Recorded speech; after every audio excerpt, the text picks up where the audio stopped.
Predjarný postrek. Stromy už sú ostrihané. Ideme si zobrať vodu, keď tečie.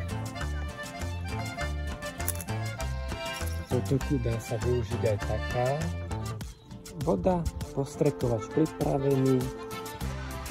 Tu máme ten dôležitý postrek predjarný na 10 litrov, obsahuje 2 zložky.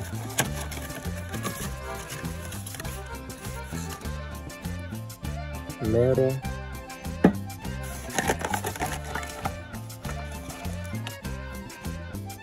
A karate. My tam ešte pridáme šampión. Pozrieme do návodu, aby sme to správne zarobili. Chemikálie nebudeme liať do prázdneho postrekovača, ale vždy si najprv nalejeme trochu vody, aby sa nezapchali trysky, samozrejme cez pančuchu. Až potom pridáme postrek.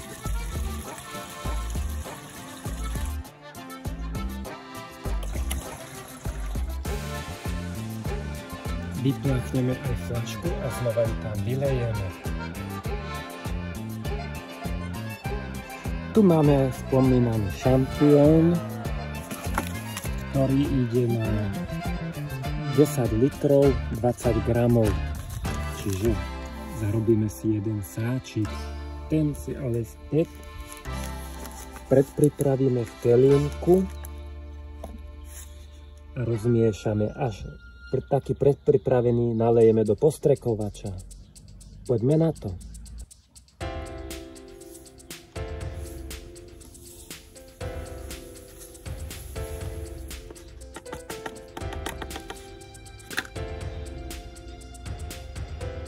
Vody dáme trošku, aby sme spravili kašičku. Zoberieme drevko z prírody.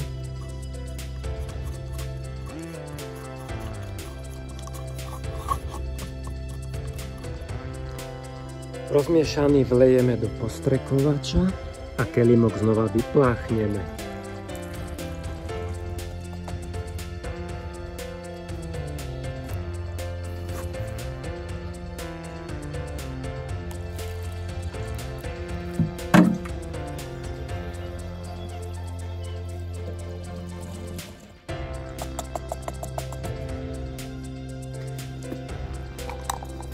Teraz doplníme postrekovač po risku 10 litrov.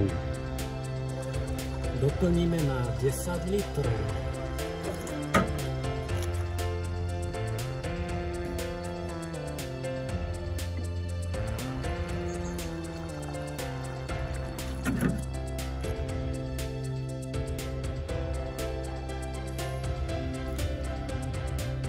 Pre bezpečnosť používame ochranné rúško, okuliare, oblečenie.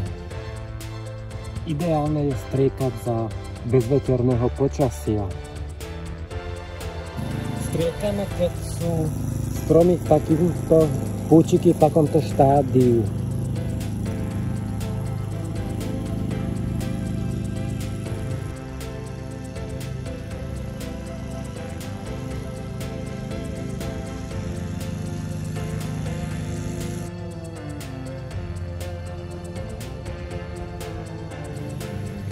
Otáčame postrekovačom na rôzne strany, aby bol postrek účinný na všetky smery.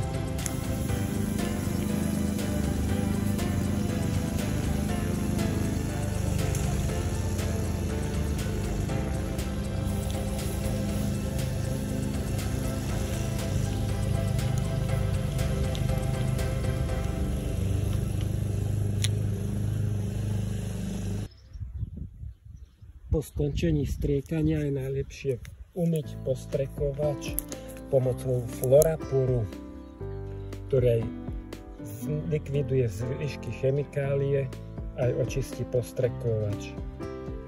Keby ste ho nemali, tak minimálne treba ho jasne že prepláchnuť čistou vodou.